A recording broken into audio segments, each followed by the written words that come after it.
алейкум, сайгылы телесерджилер, эфирде хаберлер, студияда мен Фатиме Сейдаметова чалышам вешімдікі сатқа бойле малымат. Ичтимаи меселелер нақлиет веурта тәсіл проблемалары Қырым елбашчысы везерлер шурасының топлашуыны кечірді. Ярмадамызда Қырым татарлар ватан құрчалануында қызмет еткелер ақта тариф етежеклер. Алемлер ве жемачылық іштирагынен бір сыра китаплар азырланыла. Ахмезжеттегі айванат көшесі емсіз қалды. Шеракеметі бұңа 4 миллион рублей армаға қарар алды.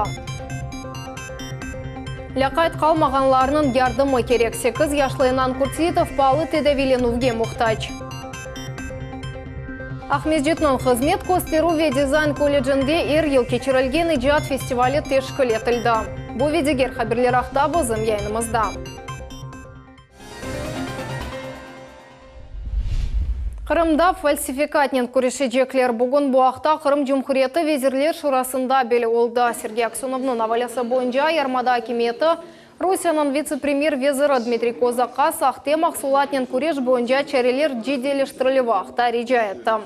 Сөз осымлік яғлары, суд яғлар денештіріджелері антибиотиклер ақта юрсетілі, боле мақсулат чухалын, ама тыджари яғларда сырфмаларының фияты еле сатыла.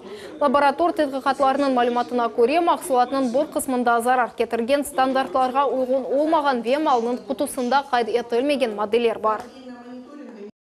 Изменения, которые предложены сегодня, носят характер федеральных, поскольку все регулируется нормативными актами на уровне правительства Российской Федерации и Государственной Думы. Уверен, что мер поддержки, вернее, защиты рынка и защиты потребителей, которые сегодня есть в части защиты от фальсификата, недостаточно категорически. Предложены меры в части внесения изменений, в том числе и в уголовное законодательство. На мой взгляд, это правильно. Кормят фальсификатом, подделывают продукт, в данном случае отвечаете как за мошенничество. Так что вот внесли в правительство и в Госдуму совместно с Роспотребнадзором все необходимые предложения.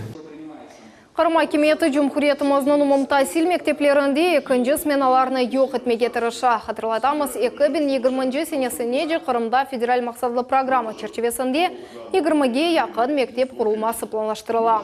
В Симферополе для того, чтобы снять эту нагрузку, надо около 10 школ построить. То есть мы понимание имеем, там они просто разной вместимости. Вот сейчас подыскиваются земельные участки. То есть задача одна стоит, от второй смены в принципе уйти. Хотя в некоторых субъектах Российской Федерации еще и в третью смену есть субъекты, где дети ходят, то есть как бы так или иначе. Поэтому мы вот на этом направлении не на самом, так сказать, последнем месте находимся по стране. Но тем не менее ситуацию надо ликвидировать. В городе до Симферополя самая тяжелая. Ну, в общем, 88 школ по республике со второй сменой. Қырым татарлар ватан қорчалануы қызметінде. Қырымда халқымыз ватан үшін женікте іштирак еткен ақта бір сыра китаплар чықажақ. Қырым өндеслік педагогика университетінің ilmi-terki bu Devlet Duma mebusi Ruslan Balbekнен бераберлікте үш китап нешірі түлігіні музакире еттілер. Мевзуны мұхберлеріміз девам етелер. Бұл китаплар бұйық тарихи дәуірні қаплап алажақ. Оның үшін мұйым санларға бағышланып цикл шеклінде чықарылажақ. Китапларының серлевасынан бір ағыздан таздықладылар. Қырым татарлар ақтаке жиынтық ерлі тарихи нәшірлер арасында мұйым ер алажақ. На сегодняшнем совещании мы утвердили концепцию, структуру книги и бюджет проекта. Определили координатором Владимира Евгеньевича Полякова. Первая книга выйдет к 9 мая, и думаю, наши ученые обязательно проведут пресс-конференцию и перед крымчанами, перед всеми россиянами. Топлашов нәтижесінде Қырым татарларының ұлы ватан женкінде иштирак еткен девринден тыш чықмаға қарар алынды. Рус-Япон женкі 1812 сененің ұрышы ве ватанымыздаки арби тарих деврлері де ачықланажақ. Олар азыр олғанына көрен нешір етілежек. Уже так просматривается, что это могут быть в первой обойме крымские татары в партизанском движении Крыма, женщины татарки в Великой Отечественной войне. В перспективе мы хотим создать книгу, где от А до Я будут представлены все крымские татары, участники Великой Отечественной войны. Шерефли джесаретлер чоқ, олардан чоқсы аляда белі дегіл. Боле қарамалардан бірі уйкен сержант Сейдхалил Усейнов еді. 41-ші сенесі ой 141-ші гаубица артиллерия полкында қызмет етті. 24 июня полк отбивает немецкую танковую атаку. И в это же время командир орудия Сейдхалил Усейнов, призванный Ялтинским военкоматом, подбивает один танк, подбивает второй танк, прямой наводкой подбивает третий танк. После этого не может скрыть свою радость, подпрыгивает на лафет и начинает танцевать. Конечно, он танцевал Хайтарму. Для меня вот подвиг Сейдхалила Хусейнова – это первый подвиг, вот такой зафиксированный в наградных документах. Қырым Mühendislik ve Pedagogika университетінің тарих кафедрасы Улы Ватан жеңкінде иштирак еткенлерінің фоторесімлері ве весиқаларына yollanmaға чағыра. Біз эпсі қараманларымыз ақтап білмек керекміз. Нәжейсаева, Руслан Минаев, Алишер Алимов, Миллет үшін. Федераль хавсызлық қызметінің қырымлы хадимлері Украинаның 27 яшлы гражданыны яқыладылар. Яш егет ватандашына $10,000 Русия гражданлығыны ресмилештірмеге сөз берді. Идаренің матбуат қызметі хабер еткеніне көре, шекленілген адам бұйық паранен қарышқан айын онларда қабатлана. Оңа қаршы жинайы иш açıldı. Қырым үшін тарихи Одиссея қынлаша. Қырым бары 5 елыны толдыра. Ленина мейданында бұна бағышланған фотосерга açıldı. О бір ай девамында çalışacak. Tafsilatlıca malumat Nevbeti Келев хамызда. Ағмежеттің меркезінде Қырым барының 5 елығына бағышланған сергі açılды. Бұл стендерді 5 ел өмінда Ярамадының еса серішмелері тасвир етілген. Олардың арасында Жами, Келси, Ава лиманы, Қырым көпірі gibi объектлер көстерілген. Böyle gibi sergiler Cumhuriyetінің эпосы муниципалитеттерінде мартының sonuna жи çalışacak. Она уже открывается не только в городе Симферополе, она открывается по всем муниципальным образованиям. Это с помощью нашего Министерства внутренней политики, информации, связи, по поручению главы республики.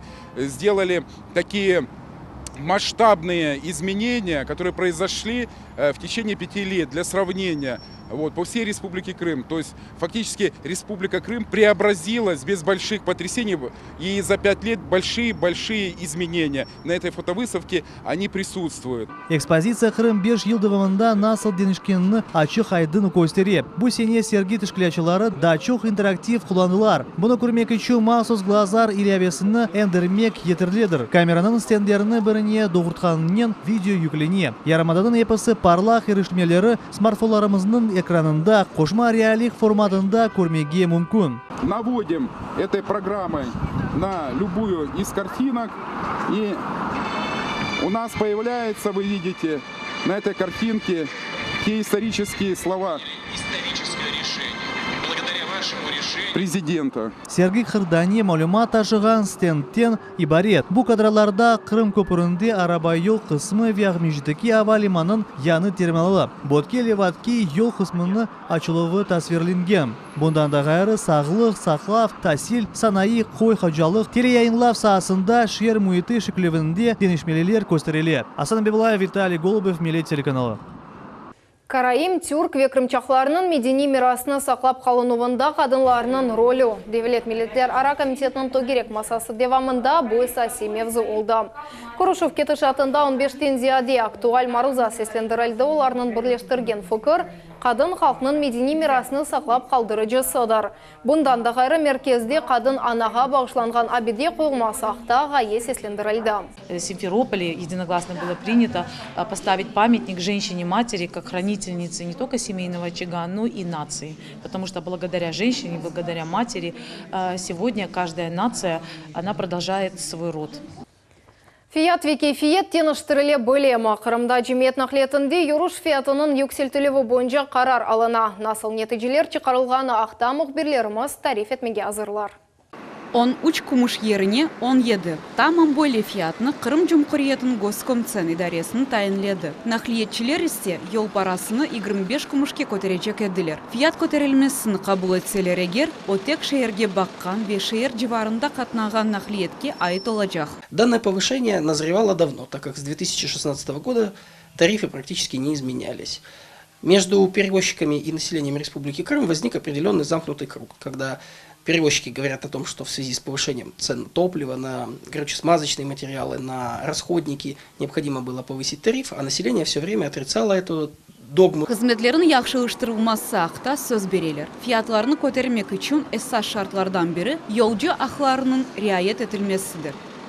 Однозначно нет. В принципе, повышение цен это нормально, потому что все дорожает, за все надо платить, но просто соответствующая цена, надо предложить соответствующее качество. А если вот человек 2 транспортами доезжает, не во всех же высокая зарплата.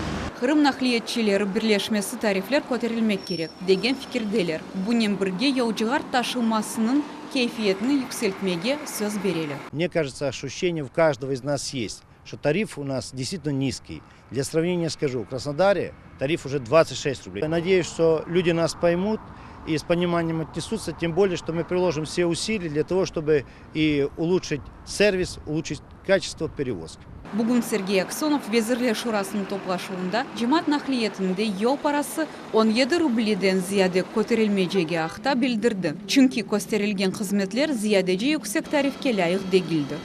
Каждый день, вот ежедневно, я получаю на страницах социальных сетях жалобы в части того, что на том или ином маршруте или снимает перевозчик сам автобус с маршрута, или он ходит там, должен идти с интервалом в 10 минут, а ходит с интервалом в 50 или в час там, то есть время ожидания там колоссальное иногда, то есть в то время, когда необходимо на работу ехать, детей в школу везти, невозможно дождаться транспортного средства, то есть как бы делают чего хотят. Поэтому вот пока мы не приведем всех в чувство, соответственно, идти речь об увеличении, я просто говорю, я не подпишу, пока плана действий на руках не будет. Bizim телеканалымыз bu meseleni көзетecek.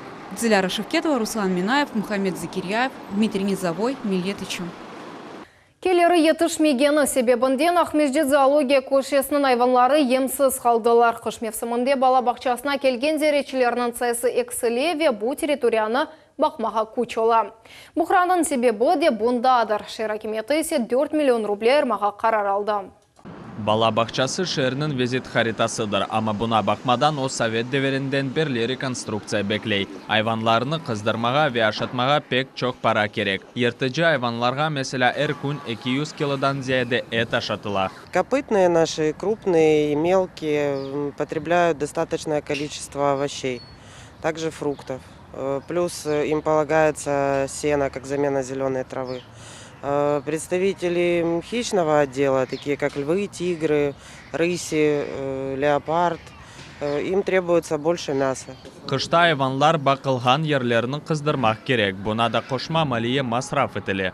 Сегодня пришли с малышкой, хотели купить еды, но, к сожалению, все закрыто, нигде даже не смогли. Бұл сене бала бақчасы шер бюджетінің 4 миллион рублей әлде етежек. Тамам бұл қадар параны айванат көшесінің мемориеті сұратты. В зимний период средства не так активно поступают предпринимателям, и они не могут, до сих пор они содержались за свои средства, и поэтому из города была выделена сумма для того, чтобы не пострадали те животные, которые сегодня находятся в зооуголке. Мы видим, что зооуголок развивается, расширяется территория. У нас в планах, конечно, выполнить проект и полноценный сделать зоопарк на месте этого зооуголка. Салынжақларыны ве каруселлерны янылатмаға бұл пара әлбет етмес. Ама бірінші невбетте тұрған ихтияжаларыны қапатмаға мүмкін. В зоопарке мы бываем частенько, конечно.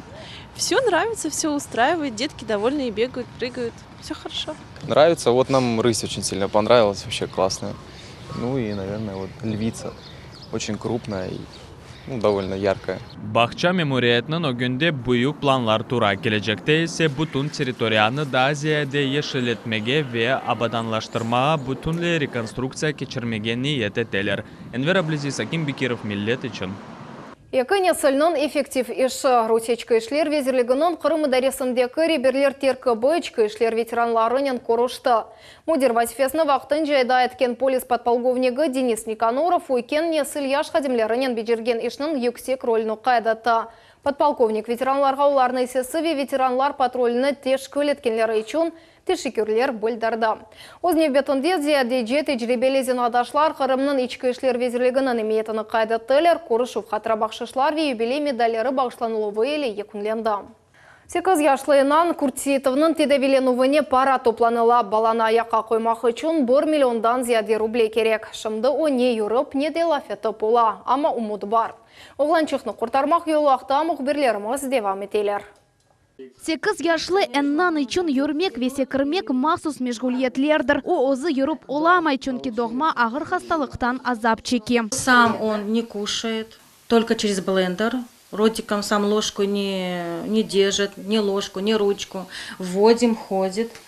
Так понимает, где не нравится, отворачивается. Баланын диагнозы церебраль параличи. Эннан атталаф етіп оламай. Оны эпилепсия тутувлары да сықола. Многие врачи даже нам массаж не разрешают. Нас не направляют ни на какой центр нашим. Ни в Симферополе, ни в Феодосии. Қытай профессоры тедавиленмек үмітіні бағышлады. О эннанны баққан сон баланы амелиятқа йоллады. Ама бұна 1 миллиондан зияде рублей керек. Тут большой шанс появился. Вот как я родился, мы прям все, руки упали, все тяжело даже дышать было. А тут с Китая профессор приехал и дал шанс, говорит, мы таких детей ставим на ноги. Кечкен сене чоқ балалы қорантаға гөнүлелер ярдым етмеге тырыштылар. Олар концерт кечірділер ве қазанылған бутон параны баланын тедавиленовіне йолладылар. Большое спасибо. Мы съездили на Новосибирск. Вот 10 дней там пробыли. Это его клетки были, но результата пока еще не видно. Қытайда кечірілген амелият эннанын аяққа қоя біле. Белкі олаф етіп башлар. Ана бабалар евлядыны четелде тедавилемек üçün сертификатны элде еттілер. Ама курсиитовлар қорантасы üçün бұ пара миғдары пек бұйық. Оның үшін олар эпісілі қайт қалмағанларының ярдымына умют беслейлер. Султания Истакаева, Фатиме Сидаметова, Дмитрий Низовой. Миллет үшін. Қырым көпірні Росгвардия гемелері құрчала тез вызлы нақле десант БК-16 катерлері Қара деңіз ялысының құрумасыны башладылар. Олар чешіт навигацион ве радиотехник системаларнен донатылған. Бұл системалар денізжелерге атта ярамай вада девамлы маневрларны омырге кечірмеге имкан бере. Бұзу хава шарайтынде есе 1 саты 80 км тезлігінде маневрларны бежіріп болалар.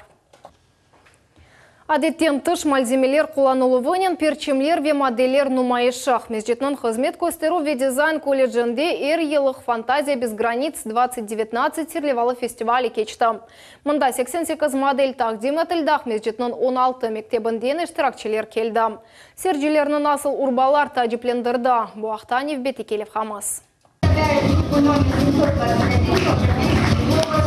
Оригиналь ве текрарланмас киімлерінің уйдырылмасы, ижады имканларының артырылығы тешкілячыларының esas мақсадыдыр. С этой целью мы проводим это профориентационное мероприятие. Фестиваль фантазии без границ уже более 10 лет. Надеемся, что и дальше будем продолжать эту хорошую традицию. Наше учебное заведение носит статус базовой профессиональной организации по обучению детей с инвалидностью. Александр Кутько 4 yaşından beri oyna спортив oyunlar onun esas merağıdır. O boyle konkursta birinci keresi iştirak etti.